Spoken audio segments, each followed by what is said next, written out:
Me da mucho gusto presentar al presidente de la Cámara Nacional de Aerotransporte, Sergio Alar, bienvenido. Está con nosotros Jorge Paoli,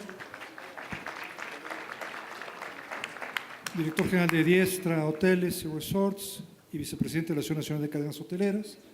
Hugo Vela, presidente de la Cámara Nacional de la Industria de Restaurantes y Alimentos Condimentados. Y Braulio Arzuaga, director general del Grupo Presidente, que nos hará el favor de fungir como moderador. Aprovechando, Braulio, para reconocerte el apoyo que hemos tenido.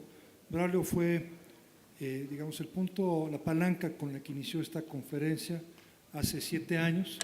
Hoy, sin duda, es un evento consolidado y eso tiene que ver mucho con lo que tú nos has apoyado. Muchas gracias, Braulio. Tienes la palabra.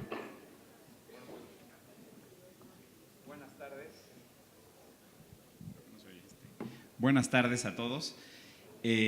Pues mira, Paco, gracias por reconocer que el presidente ayudó a hacer esta conferencia, pero yo diría que las palmas se la lleva la Universidad de Anáhuac, ¿no? Porque esta conferencia, en mi punto de vista, marca ya la agenda por lo menos del año, ¿no? Y no solo eso, sino que también el panorama turístico, el boletín que emiten, pues también pues ya son datos que probablemente muchos sigamos más que los oficiales.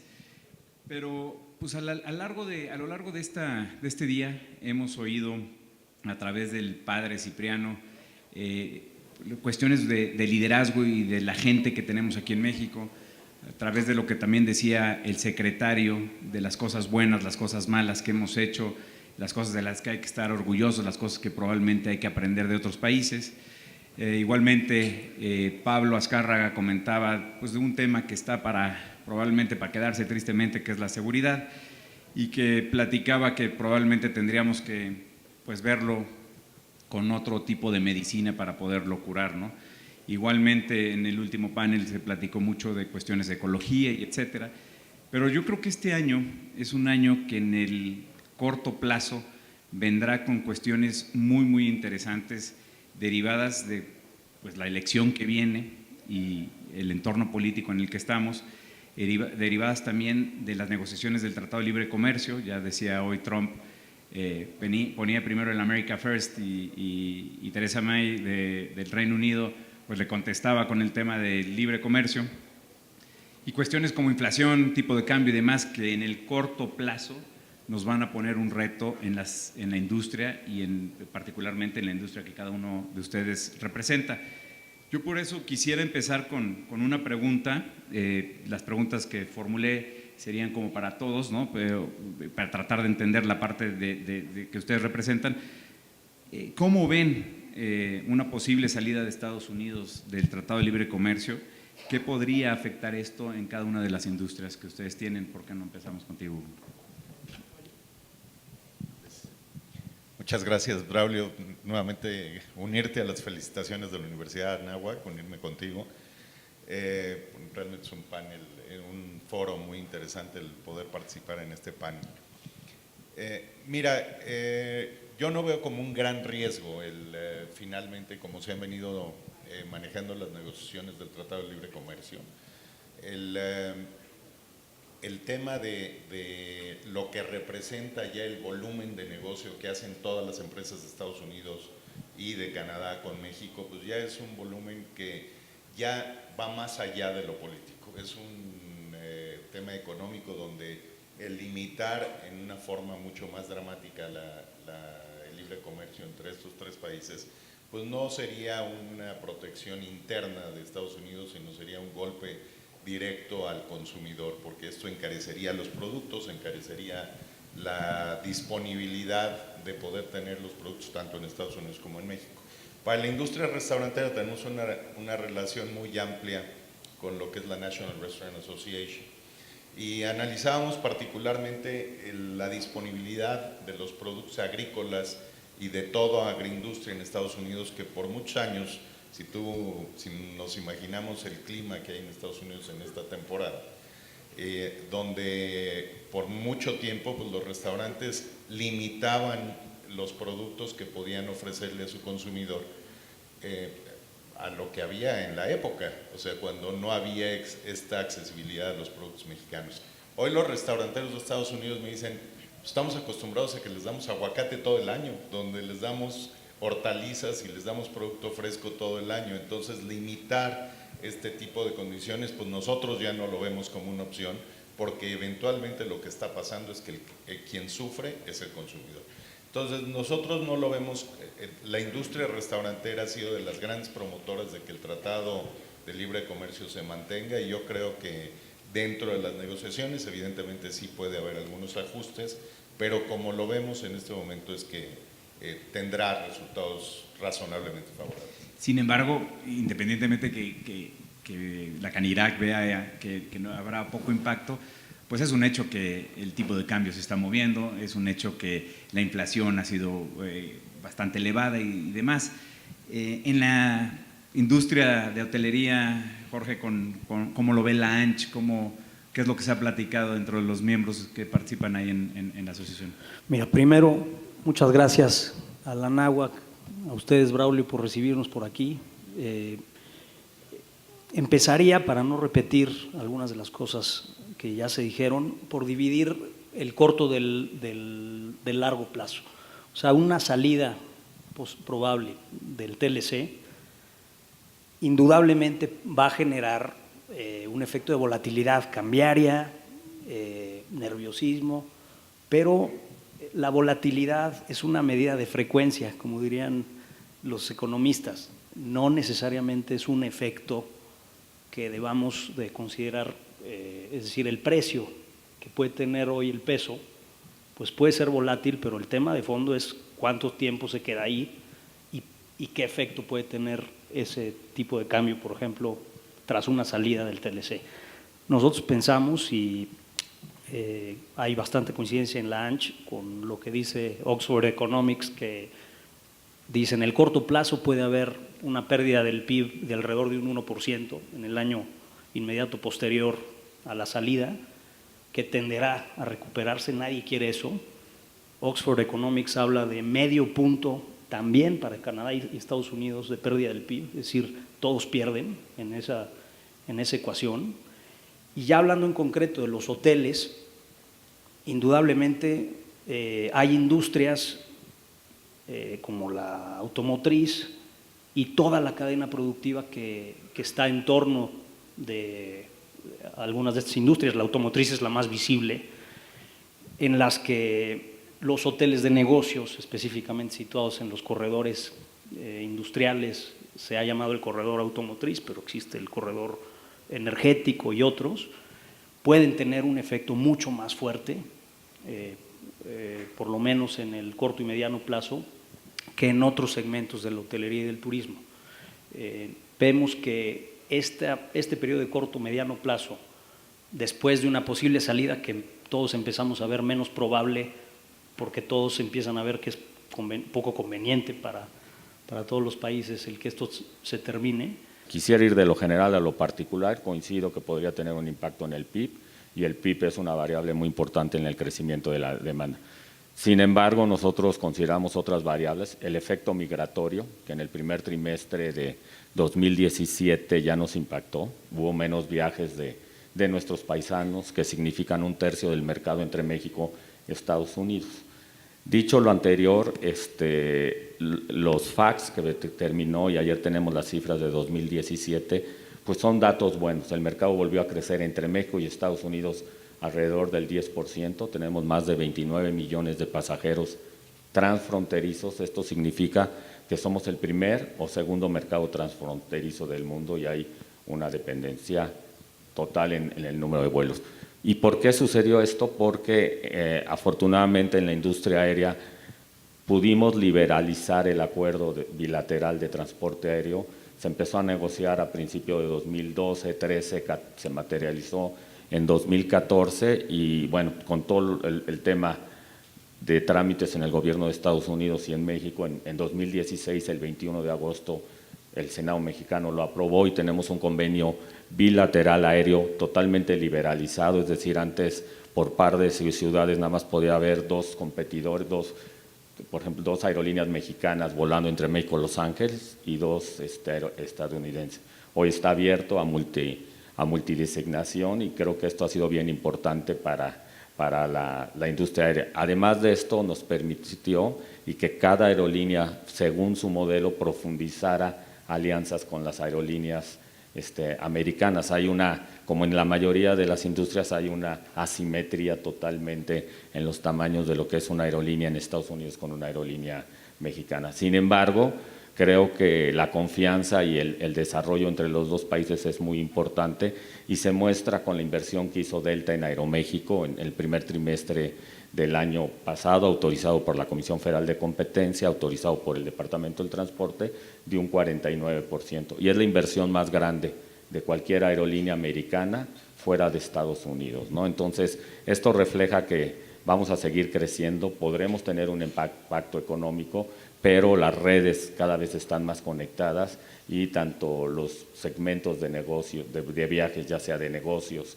placer o el viaje de nuestros paisanos, va a seguir creciendo, ¿no? Entonces, nosotros sí podemos ver una afectación en el corto plazo por temas económicos, pero en particular la aviación está fuera de la negociación del TLC, estamos ya con un convenio totalmente liberal, tanto para pasajeros, para cargas, es decir, y sobre todo en carga, se permiten lo que se llama séptimas libertades, es decir, una aerolínea carguera americana o mexicana podrían iniciar y terminar viajes tanto en México como en Estados Unidos o viceversa, ¿no? Digamos que entonces lo que leo yo de todos ustedes es de que existe ese optimismo moderado, probablemente la industria restaurantera es la que, o por lo menos lo que nos contaste, Hugo, es la que menos afectada va a ser y la que menos preocupación tiene. En el panel pasado oíamos cuestiones de cómo van las elecciones con los precandidatos, pronto ser candidatos, y veíamos quién está en las preferencias hasta arriba y demás. Sin duda, y si pensamos en los 3 principales candidatos, pues hay diferentes escenarios derivados de cada uno de ellos. En el caso, hoy, si fuera la elección, pues ganaría Morena. En el caso de que fuera Morena, ¿cómo ve la industria restaurantera esta transición? Mira, evidentemente es una incógnita, ¿no? Digo, en México realmente de los factores más importantes que afectan al consumidor nacional y quienes son los verdaderos clientes de la industria restaurantera, pues es la clase media. La clase media es el gran consumidor, el turismo representa aproximadamente, el turismo extranjero representa aproximadamente el 10% de toda la capacidad de la industria restaurantera que hay en el país. Sin embargo, el turismo nacional es un gran consumidor en todos los restaurantes del país y a nivel local, pues evidentemente estar comiendo en restaurantes pues significa un esquema de todos los días. Ahí el consumidor pues realmente, o la industria está mayormente enfocada a lo que es el consumo local. Y el sustento de este consumo local es la clase media. Desde que vino la reforma fiscal, pues los más impactados, digamos así, donde tienen el mayor pues sí, impacto, donde pueden disponer de menos dinero en la bolsa para poder ser consumidores de la industria, pues es esta clase media, este nivel de trabajadores, de ejecutivos, de gente que tiene que estar en la calle todos los días y que usa los restaurantes como una parte clara de su vida diaria. Nos preocupa mucho cuando las políticas públicas generen esta volatilidad porque en automático generan inflación, que ya lo comentaste tú al principio, cómo la estamos viendo. Vimos ahorita una inflación importante en los energéticos, vimos una inflación importante en materias primas, todo lo que es alimentos y bebidas, por encima en una forma significativa de lo que son las tasas de inflación publicadas por el Banco de México y por INEGI, donde andan el 6.7 y nosotros vemos en muchos insumos pues inflaciones superiores al 10% en una forma bastante generalizada.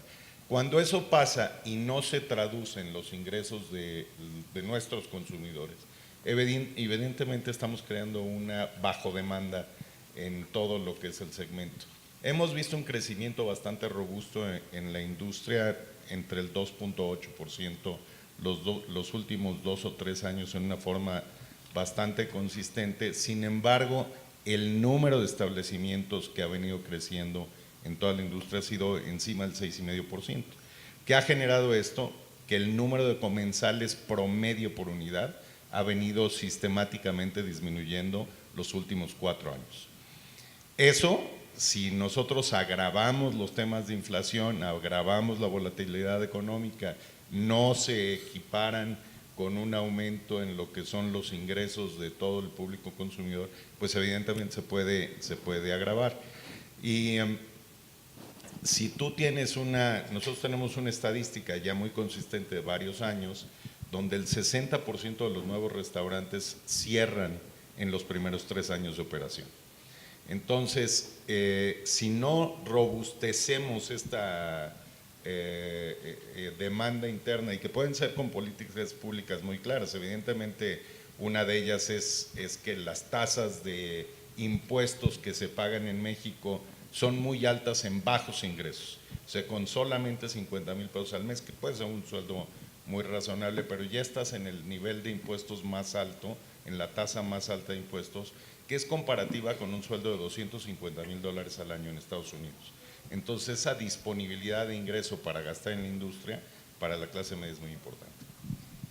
Y un poco, Jorge, entrando en el tema de la hotelería y pensando en estos escenarios que pueden existir, pues yo he leído y he visto que hay empresas que están, empresas americanas o norteamericanas o de otro país, igualmente las mexicanas, que están guardando sus inversiones para saber quién sale, ¿no? ¿Cómo crees que se puede llegar a ver afectado con un escenario así la hotelería? Mira, primero, la naturaleza de muchas de las inversiones que hacemos en las empresas que están afiliadas a la ANCH son inversiones de largo plazo. La naturaleza que tienen hace que haya mucho menos susceptibilidad de estar tomando decisiones a la mitad de la carrera. Ayer hablando con los analistas de Jones Lang LaSalle les preguntaba un poco sobre esto. Les decía, oye, bueno, ¿cómo está tu pipeline de hoteles en construcción, de proyectos en los distintos momentos del pipeline, ¿no? Compra de terreno y cuáles van a abrir?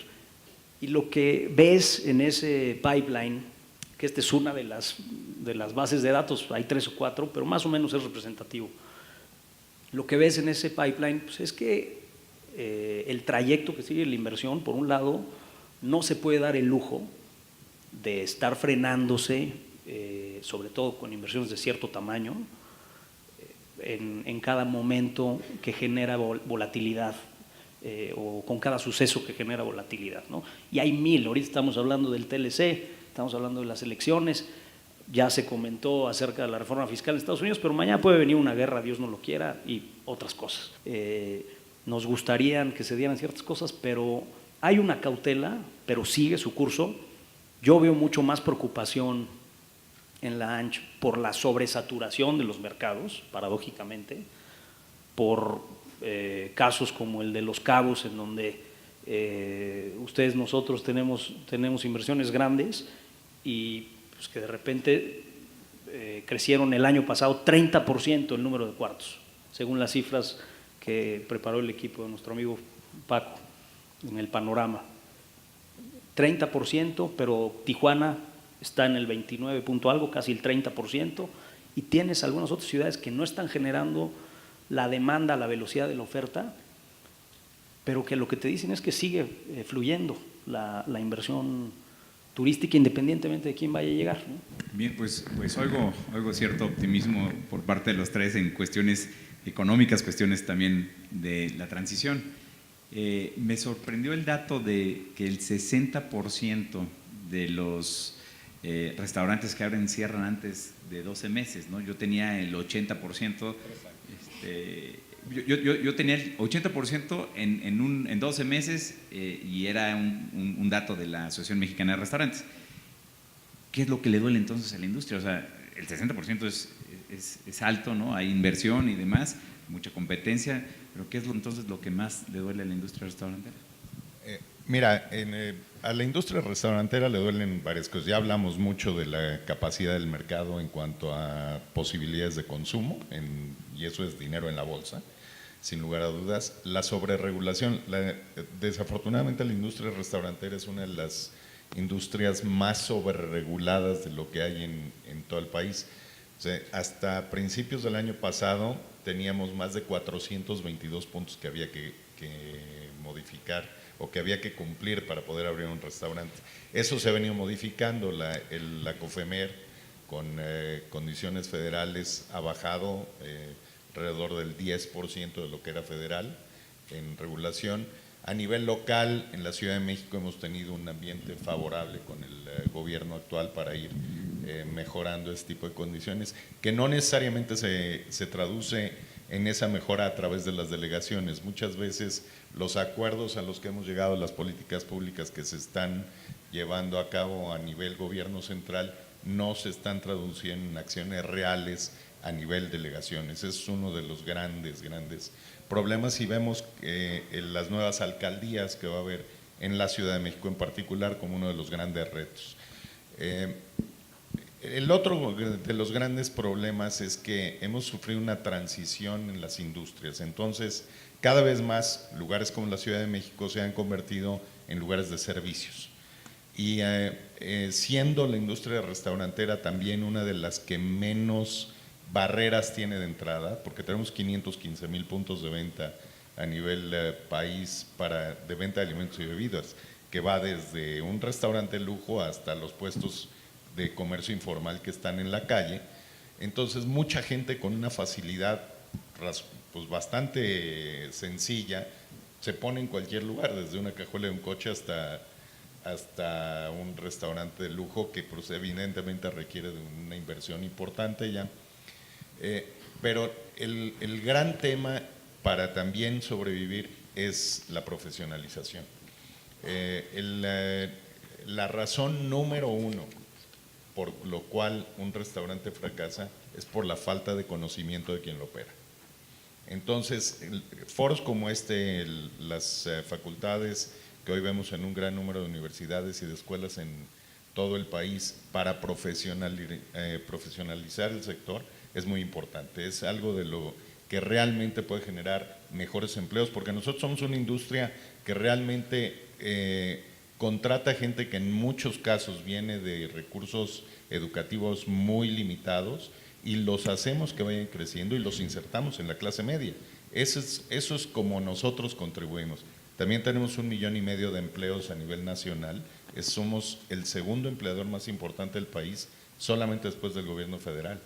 Entonces, el profesionalizar la industria, el darle los conocimientos, el darle las condiciones de inversión, de que cada vez hagamos mejores lugares de alimentos y bebidas, que cuenten con sistemas, con mejores prácticas y condiciones de manejo higiénico de alimentos, de competitividad, de herramientas de marketing para que ellos puedan hacer que sus negocios funcionen, pues cada vez va a ser más importante. Digamos que entonces es un tema de profesionalizar, seguir capacitando y demás, ¿no? También, sí. Jorge, se ha platicado muchísimo aquí, el secretario mismo lo comentó y lo aceptó, el tema de seguridad, ¿no? El tema de seguridad parece que no nos va a dejar, el tema de seguridad parece que ya había pasado, no que había menos, ¿no?, inseguridad, pero en el pasado, en otros sexenios había sido más complicado, y hoy vuelve a estar ahí, y hoy vuelve a ser un tema importante, porque en destinos que no existían este tipo de cuestiones está pasando, en destinos donde hay muchísima inversión como Cabo ha sucedido cosas, y al final de cuentas, tú decías, ¿no?, la industria es a largo plazo, seguimos invirtiendo y seguiremos, pero pues también es un tema que hay que atender, ¿no? Y Pablo lo comentaba hoy en la mañana, decía, pues tal vez es otra medicina en la que hay que aplicar, pero ¿qué es lo que ve el lunch, qué es lo que ven los hoteleros en este sentido? Mira, lo primero es que hay que congratularnos de que a mí nos tocó escuchar a distintos secretarios o secretarias de turismo decir que esa no era su bronca, cuando hablábamos con ellos. Y efectivamente, si te vas a lo más formal de las cosas y a las atribuciones que tiene la Secretaría de Turismo y las funciones que están descritas, pues hay lugar para decir, no me echen esa pelota a mí.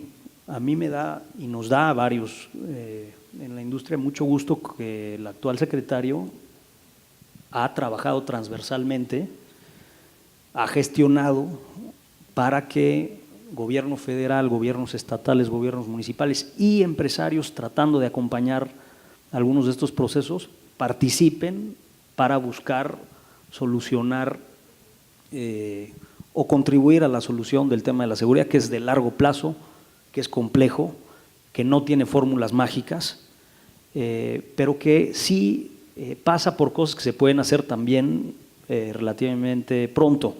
Los Cabos es probablemente el ejemplo que tenemos más cercano, en donde ya se formó una mesa de empresarios que tienen una incidencia especialmente fuerte en ese destino y que tienen la capacidad de invertir junto con las autoridades. Y ahí ha habido la convergencia muy afortunada de que tanto del lado del gobierno federal como del lado del gobernador hay una disposición por hacer las cosas. Entonces, pues es un primer paso sin el cual no se puede hacer nada más. Estamos todavía por ver cuánto tarda esa solución. Nos quitaron con la nueva metodología el travel warning que había en Los Cabos, pero eso no resuelve los temas de fondo, simplemente nos da un poquito de oxígeno.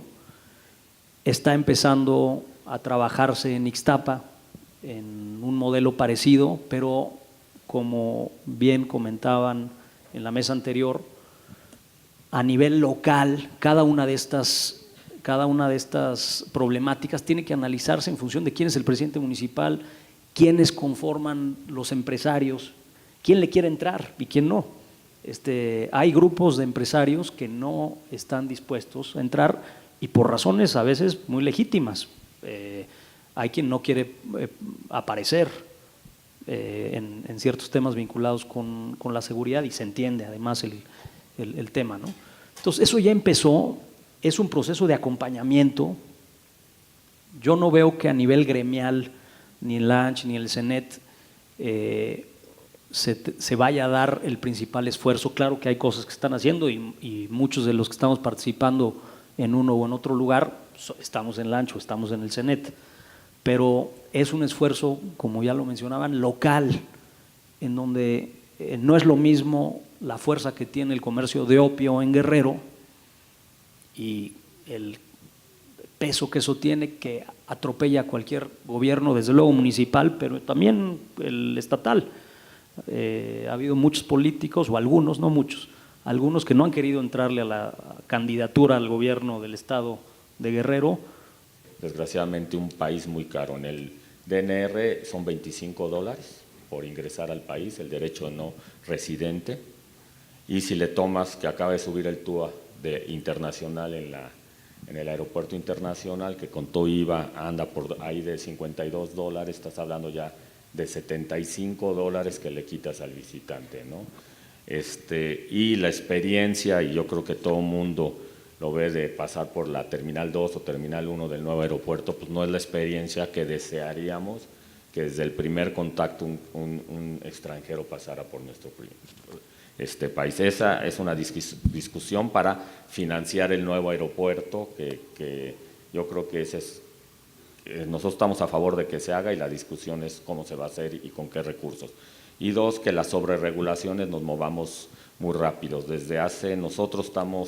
Nuestro cabeza de sector es la comunicaciones y transportes, y en particular la Dirección General de Aeronáutica Civil.